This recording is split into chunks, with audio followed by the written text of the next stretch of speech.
Greetings, I am Legacy Moon, and this is True Crime and Mysteries.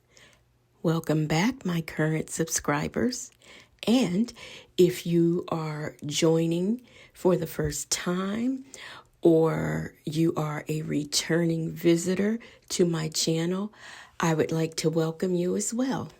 On April 11th, 2024, in Seminole County, Florida, just before 6 p.m., it appears that a woman is being carjacked by an armed gunman.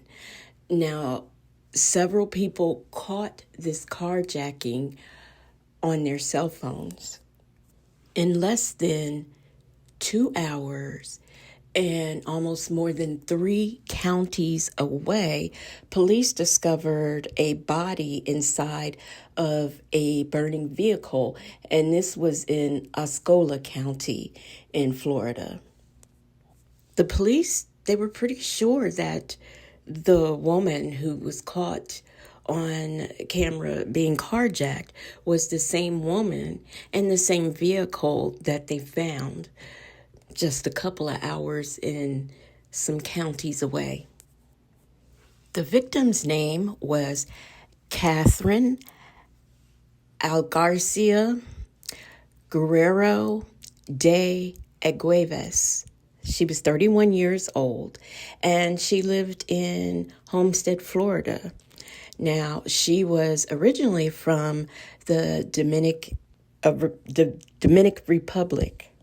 Miss Catherine is a U.S. citizen and has currently been living in Florida for the past 5 years. And her husband and herself, they own 2 businesses in Homestead, one of them being a barber shop and the other being a beauty salon. When this carjacking occurred, Miss Catherine was already about 266 miles away from home. She was traveling to Central Florida, where she was going to visit some family and friends in that area. The only thing about the visits is that it was determined that she didn't have any family or friends in that area. Now, here are the timeline of events as best as they could be put together. So like around 12 p.m., Miss Catherine leaves her home in South Florida in a white Dodge Durango. At 2 p.m., the white Dodge Durango that she was driving is seen traveling northbound in Juniper, and it's headed into Seminole County through downtown Orlando on the I-4. Between 3:30 and 4 p.m., she's seen arriving in Seminole County, and she stops at a Shell gas station located just south of State Road 436 and US 1790. And she purchases some gas, and she remains there for about 8 minutes. Now, a little just before 6 p.m., Catherine travels from the gas station and heads north on 1792 into Seminole County. She eventually arrives in Castleberry, where she turns down Button Road and weaves through the back streets of Eastlake through Winter Springs. About a half a mile prior to arriving at the intersection of Eastlake, she noticed a green Acura which appeared to be following her. And that green Acura proceeds to ram into her bumper several times. Now, we know all this happened because she called her husband and told him what was happening. And he told her, do not stop. Don't stop anywhere. Keep going. There have been no reports found that Catherine or her husband called 911. Now, Catherine gets caught by a red light, and of course, she stops right at the intersection, and a green Acura stops directly behind her, and an armed suspect comes out, and that suspect was identified as a white or Hispanic male in a black hoodie and a mask. He approaches her driver's side window. Now, in this cell phone video that was being taken by different drivers, you see that suspect, you see him get out, and, he comes up to her with the gun and everything. Well, he gets in the back seat of her car, and then in his green Acura, someone begins to drive. So they both take off at this light and drive away. For whatever reason, the suspect has Catherine turn back around and go back the way that she came. And he also has her turning down different roads until they eventually end up in Osceola County towards a new construction area. Now, it's believed that around 7 witnesses reported hearing gunshots, and they began to see the smoke coming from the car. Now, there have been a lot of little developments that have taken place since the 11th, but one of the things that has perplexed police is why Catherine nor her husband called 911 after this happened. The police, they feel like this just kind of furthers the mystery of it all.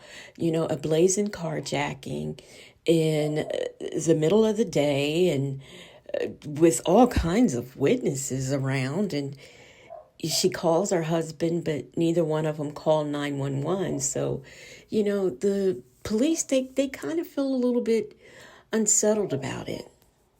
The police, they just feel like all of this is bizarre and it's like out of a movie. I will say that the husband, as well as, I'll just say for now, the police, they feel like the husband is cooperating, and they don't feel like he has anything to do with it. I mean, we can all say what we would do, like call 911 and all of those things, but you don't really know what you would do. I mean, as me, I know I've had an incident of where someone didn't like the speed I was going. They felt I was going too slow, and they tried to run me off the road. And I called 911 because I just felt like they could help me better than anybody else could at the moment. So I called 911, but we can't really say what we would have done in a situation like this. And after all, it is very bizarre, very bizarre. Now, there has been one arrest made thus far in this case.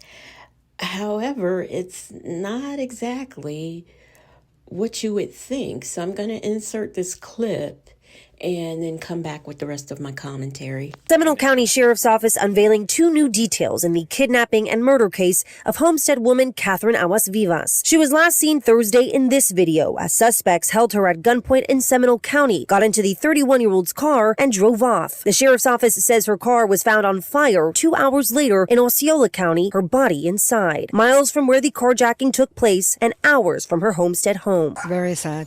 It's very sad, to lose a daughter like that. In a news conference Monday, sharing they currently have the 2002 green Acura in evidence. The sheriff of Seminole County saying that same car was seen at the crime scene of another murder, a tow truck driver in Orange County, the day before Aguas Vivas was killed. So it's either connected or it's a heck of a coincidence. The sheriff's department also stating a deputy with Orange County was arrested in connection to Aguas Vivas' case. Deputy Francisco Estrella seen here in bond court, facing 5 charges held with no bond after he is accused of using a fake name to access an internal server to get information on Aguas Vivas' case. The sheriff's office is saying Estrella was allegedly asked to access that information by Aguas Vivas' husband. So I've described the husband as cooperative. Quite frankly, I think he knows a lot more than what he shared. Deputies at this time say the husband is not a person of interest.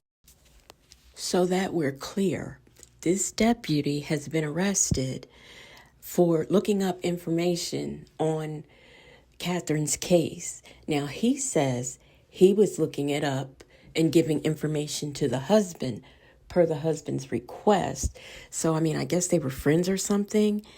But yet the police say that the husband's cooperating and they don't find him to be a suspect. And this same vehicle was used in another unaliving. This is very bizarre to me, and I really am interested in, more of the story coming out, because something for me just is not passing the smell test. And, I'm not trying to accuse the husband of anything, but just something isn't right. And I still go back to, this happens to her. Someone's ramming into her. Okay, she doesn't call 911. Maybe she's panicking. So she calls the husband. You mean he doesn't think he can't get there to save or rescue his wife, but he doesn't call 911? I don't know. So I will be glad when more details come out, because this really is right now a mystery. Once again, I am Legacy Moon. If you are not subscribed, let your fingers do the walking and hit that subscribe button. And after you do that, hit the notification bell. And when you're finished with all of that, make sure you thumbs up the video, because I really, really would like to get high in the rhythm of alg.